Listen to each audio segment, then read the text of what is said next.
A paz do Senhor, meus amados e queridos irmãos, tudo na bênção? Aqui, pastor Heber Ramos, e é uma alegria muito grande tê-los aqui na nossa leitura bíblica diária. Hoje nós vamos continuar com os estudos no livro de Salmos e nós estamos no capítulo de número 12. E esse capítulo 12 nós vamos dividir em duas partes. Então hoje nós vamos iniciar e amanhã, se Deus assim permitir, finalizaremos o capítulo de número 12. E Deus irá falar conosco de uma forma toda especial. Meus agradecimentos a você que está sempre nos ouvindo através do nosso canal do YouTube, dos grupos de WhatsApp. Que Deus possa te abençoar grandemente ao ouvir os estudos, irmãos. Divulgue, compartilhe para que outras pessoas possam também ouvir a palavra de Deus. Quero agradecer ao pastor Gedeon Júnior pelo convite e nós vamos continuar orando pela nossa pastora presidente, a pastora Loide Ramos, para que Deus cure, abençoe, para que Deus restaure toda a sua saúde, para que a nossa amada pastora possa estar conosco nos cultos, adorando e glorificando o nome do Senhor. Muito bem, o texto está aí na tela, são 8 versículos e nós vamos ler no nome do Senhor Jesus. Diz assim a palavra do Senhor. Eu vou ler aqui, irmãos, na Bíblia Viva, porque existem algumas traduções que no começo do versículo 1 fala salva-nos. E eu gostaria de falar nessa versão para entender o desespero aqui do salmista. Diz assim: Senhor, socorro. Senhor, socorro. Os homens retos estão desaparecendo depressa. É impossível achar um homem sincero entre o povo. Todos mentem a todo mundo, com a boca traiçoeira e com o coração fingido. O Senhor há de acabar com os que dizem mentiras, buscando lucros desonestos e vantagens pessoais. Destruirá os homens orgulhosos que dizem: com a nossa boa conversa conseguiremos realizar todos os nossos planos. Além do mais, quem manda em nossa boca somos nós mesmos. Ninguém pode controlar nossas palavras. O Senhor dá a resposta. Eu entrarei em ação para acabar com a exploração dos pobres e com o sofrimento dos necessitados. Libertarei todos que desejam fortemente a minha salvação. As promessas do Senhor são dignas de confiança. Suas palavras são puras como a prata refinada 7 vezes. Sim, Senhor, temos certeza de que Tu nos salvarás dos perversos. Tu nos protegerás, embora os maus estejam em toda parte, porque a falta de caráter é considerada uma virtude pela sociedade. Então nós temos aqui mais um salmo de Davi. E aí, queridos, antes de entrar no comentário propriamente dito aqui do Salmo 12, eu gostaria de trazer uma explicação para os amados irmãos. Quando você pega a sua Bíblia, logo no início aí do título, por exemplo, eu estou com a minha Bíblia aqui na versão revista e corrigida. E aí no Salmo 11, que foi o salmo de ontem, que nós ministramos ontem, fala aqui: Salmo de Davi para o cantor mor. Salmo de Davi para o cantor mor. Aí nós temos aqui o Salmo número 12. Salmo de Davi para o cantor mor. Aí nós temos também a mesma coisa no Salmo 13. Nós temos aqui a mesma coisa no Salmo 14. Só não o 15 não traz essa referência aqui. Agora, o que seria o cantor mor? Eu tenho aqui um artigo do site Estilo e Adoração, do pastor Daniel Conégero. E aí eu gosto muito desse site e ele fala aqui o significado da questão do cantor-mor. E eu gostaria de ler para os irmãos para nós entendermos essa expressão.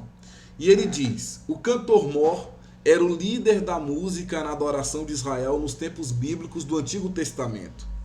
Isso significa que o cantor-mor era um mestre de canto, ou seja, o músico-chefe ou diretor do coral que se ocupava em entoar louvores a Deus durante a liturgia judaica. Então, para os irmãos entenderem, era mais ou menos assim.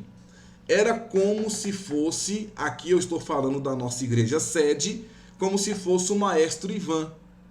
Alguém escrevesse um poema. Nós temos que entender que salmos são poemas.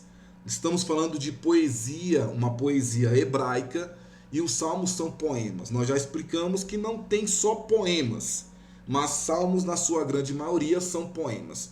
Então, é como se nós tivéssemos um Davi no nosso meio, e aí pegava esse cântico e entregava para o Ivan. E o Ivan, ele era o quê? O músico-chefe. Ele era o diretor do coral. E ele ia se preparar, ele ia colocar roupagem nesse poema. Então ele ia colocar a questão dos instrumentos, a questão das vozes, e ele ia fazer aí um grande coral. Então, quando ele pegava o salmo, ele dirigia ao cantor-mor. Ele entregava esse salmo ao cantor-mor. E aí ele fazia todo o trabalho para que esse poema, para que esse cântico pudesse sair do papel, digamos assim, e fizesse aí um grande trabalho. E aí o que acontece? Mesmo antes da figura do cantor-mor aparecer na narrativa bíblica, não há dúvidas a respeito da forte ligação da música com a cultura hebraica. Os israelitas tinham o costume de expressar suas emoções através de canções e melodias. Essas canções podiam se referir a conquistas militares, realizações notáveis na execução de certos trabalhos, acontecimentos históricos, experiências pessoais e propósitos religiosos. É nessa última categoria que o cantor-mor estava envolvido. Então ele era uma pessoa muito importante, ele era uma figura muito importante nessa questão da música, principalmente aí na cultura hebraica. Então os israelitas cantavam tanto coletivamente quanto individualmente. Assim, por exemplo, eles cantaram sobre o grande livramento que Deus lhe deu quando tirou todo o povo do Egito. Você pode ver lá em Êxodo capítulo 15. Eles cantaram quando encontraram água em Beer, está em número 21. Eles cantaram quando os cananeus foram derrotados no tempo de Débora, está em Juízes capítulo 5. E cantaram quando Davi derrotou Golias, 1 Samuel 18. Inclusive, irmãos, muitos estudiosos dizem que antes do tempo do reinado de Davi, eram principalmente as mulheres que estavam envolvidas com a música em Israel. Os exemplos de Miriam, Débora e das mulheres que celebraram com músicos feitos do jovem Davi parecem apontar para isso. Então não era apenas os homens, as mulheres também realizavam esse tipo de trabalho. Mas foi justamente a partir do reinado de Davi que a música passou a estar mais formalmente relacionada ao culto a Deus em Israel. Músicos e cantores foram treinados para assumirem profissionalmente as ocupações musicais na adoração. Então, a figura desse cantor-mor que aparece aí nos títulos dos salmos, em sua grande maioria, o cantor-mor parece ter sido um tipo de ministro que liderava esses músicos. Então, vamos lembrar lá do nosso maestro Ivan. Era uma pessoa como o Ivan. O Ivan é o maestro ali da banda. Não é ele que... Parece que o Ivan, não sei, né? Parece que o Ivan toca flauta. Não sei que tipo de flauta é. Mas ele toca flauta. Deve tocar outros instrumentos também, eu não sei. Mas deve tocar. E ele é como se fosse um técnico ali, né? Um técnico de futebol, digamos assim. Ele consegue pegar as peças, colocar as peças. O Ivan é o nosso maestro. Então ele pega ali e divide a banda. Eu não consigo falar as divisões porque eu não tenho conhecimento nessa área, mas eu sei que tem um sax, tem ali o violino, tem ali os outros instrumentos, mas eu sei que tem ali as divisões. Eu vejo que tem músico que senta sempre no primeiro banco, ali no segundo, no último banco. Mas o Ivan é que sabe ali controlar todas as coisas, porque ele é o nosso maestro. Ele é o maestro da banda. Ele também é o maestro ali do coral. Então ele consegue dividir soprano, contralto, baixo, tenor, cada um na sua posição, cada um na sua voz. E de uma música ele consegue fazer um lindo cântico em vozes divididas, em vozes separadas, e o nome do Senhor é glorificado e exaltado. Então, existia essa figura, existia esse homem que realizava isso. Então, dessa forma, compor e executar cânticos tornou-se parte importante do culto. O próprio Davi compôs vários cânticos que foram endereçados ao cantor-mor, para que ele cuidasse da parte da execução musical. E muitos desses cânticos estão registrados aonde, irmãos? Estão registrados aqui no livro de Salmos. A maioria desses cânticos estão aqui no livro de Salmos. É por isso que as principais referências ao cantor-mor na Bíblia ocorrem aqui, nesses títulos que eu estou dizendo para os irmãos. E nós temos aqui mais de 50 salmos. Mais de 50 salmos. Inclusive, em muitos desses títulos, há ainda algumas observações sobre como o salmo deveria ser entoado, no aspecto rítmico e de arranjos, e quais instrumentos deveriam ser utilizados. Então, os levitas eram treinados e organizados adequadamente para exercer tal função. Você pode conferir em 1 Crônicas 25. A Bíblia cita alguns nomes de pessoas que lideravam a música na adoração de Israel. Então, por exemplo, Etan era um cantor-mor, Emã era um cantor-mor, Asaf, e temos outros, está lá em 1 Crônicas 15, 2 Crônicas 35. Então, toda vez que você vê essa questão, Salmo de Davi para o cantor-mor, é uma pessoa, um líder, um diretor musical, um Ivan da vida, que pegava e transformava isso numa linda melodia. E aí, cânticos de adoração ao nome do Senhor eram entoados. Então Davi vem aqui no Salmo de número 12 e ele fala: Senhor, socorro! Os homens retos estão desaparecendo depressa. É impossível achar um homem sincero entre o povo. Nós falamos no áudio de ontem que os fundamentos estavam sendo abalados. Davi fala: se os fundamentos estão abalados, o que pode fazer o justo? Ou seja, o mundo que nós estamos vivendo uma inversão de valores, como eu disse ontem, onde o errado virou certo e o certo virou errado.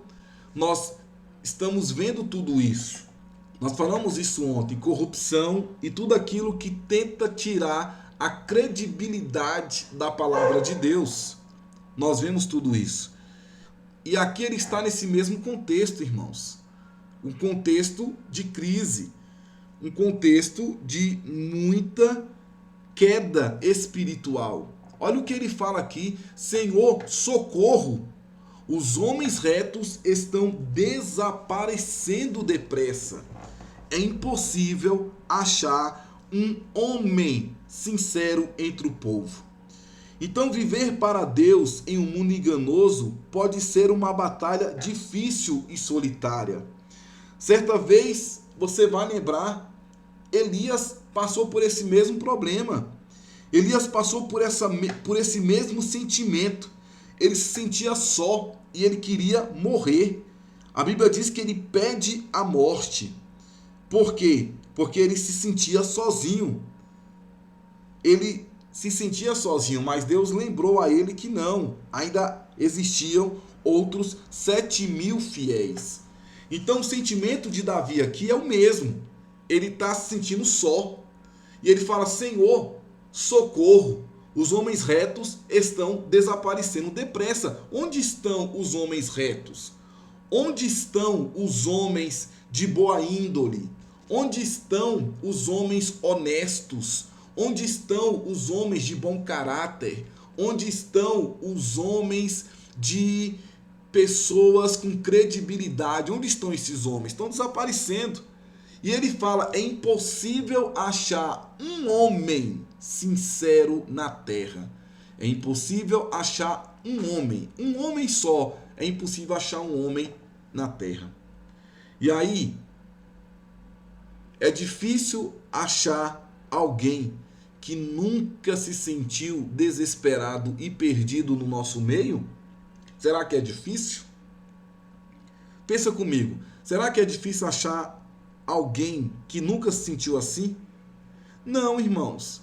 Tem pessoas que estão com esse mesmo sentimento, se sentindo só, se sentindo como se estivesse se afogando.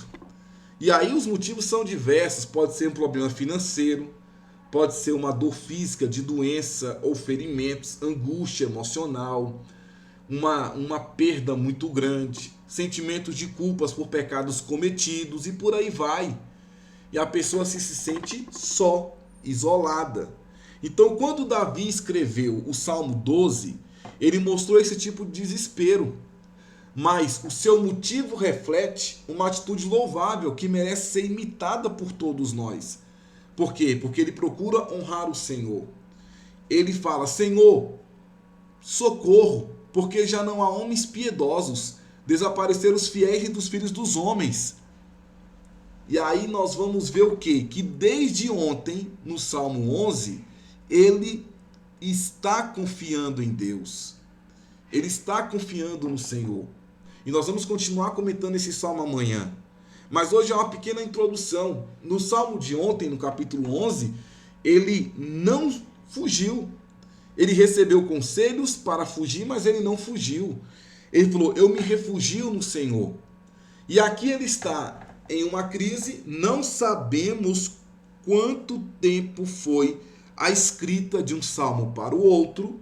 Nós não sabemos se estão aqui de uma forma cronológica, talvez é bem provável que não, porque não se sabe o tempo que passou de um salmo para o outro.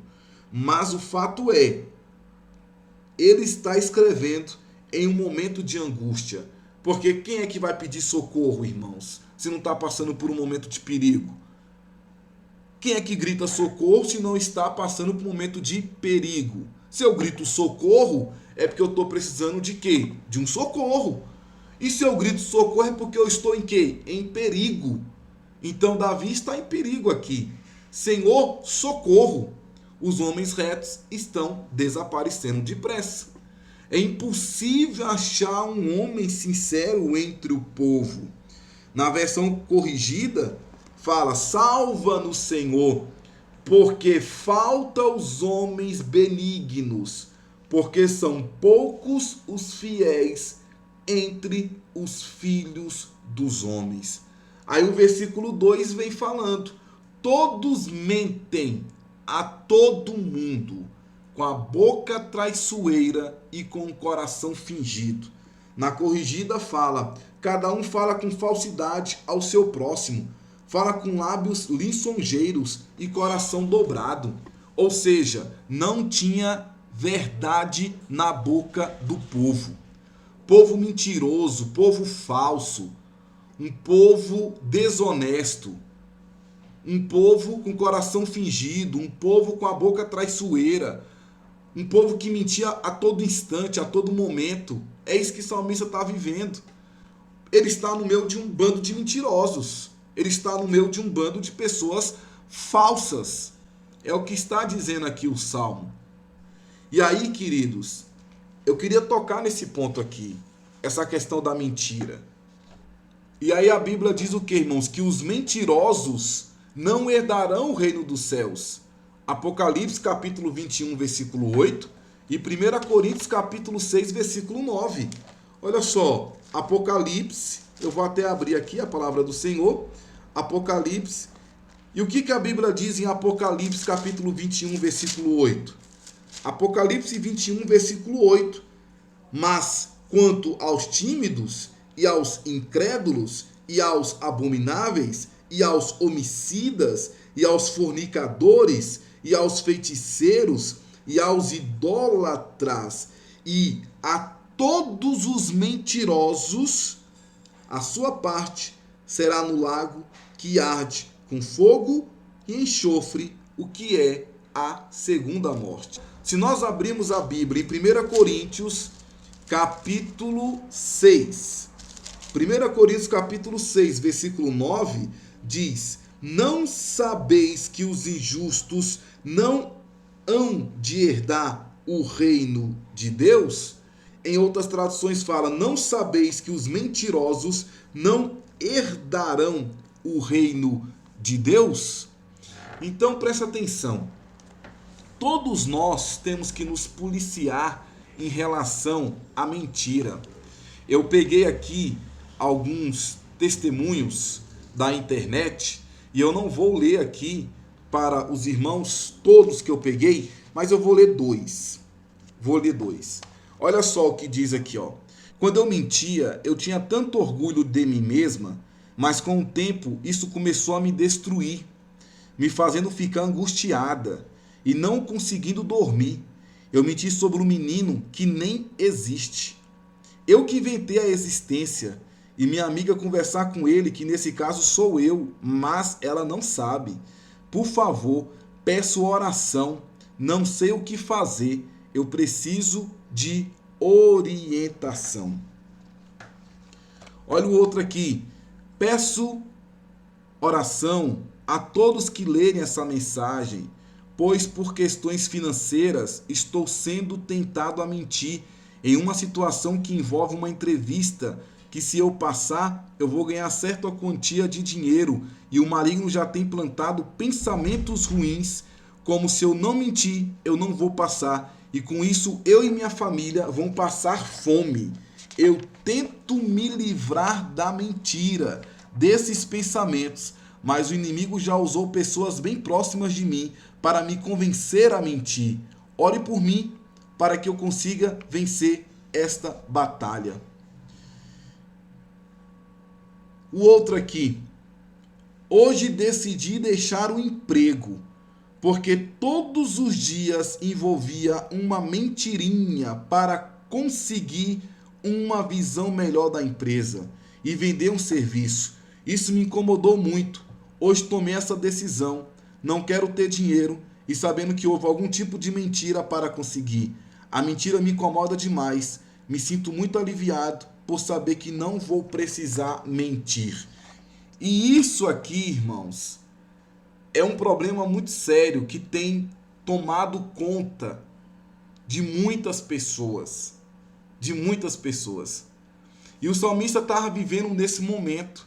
O salmista estava vivendo dessa forma. Todos mentem a todo mundo, com a boca traiçoeira e com o coração fingido. Vou ler aqui só mais dois. A mentira está acabando com a minha família.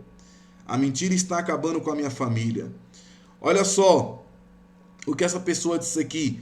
Peço para Deus me perdoar por todas as mentiras que eu já cometi, mesmo sabendo que foram mentiras sem prejudicar ninguém. Se eu tivesse falado a verdade, ia doer muito, mas quero passar a odiar a mentira. É melhor do que ir para o inferno. E eu peguei aqui vários. Então presta atenção.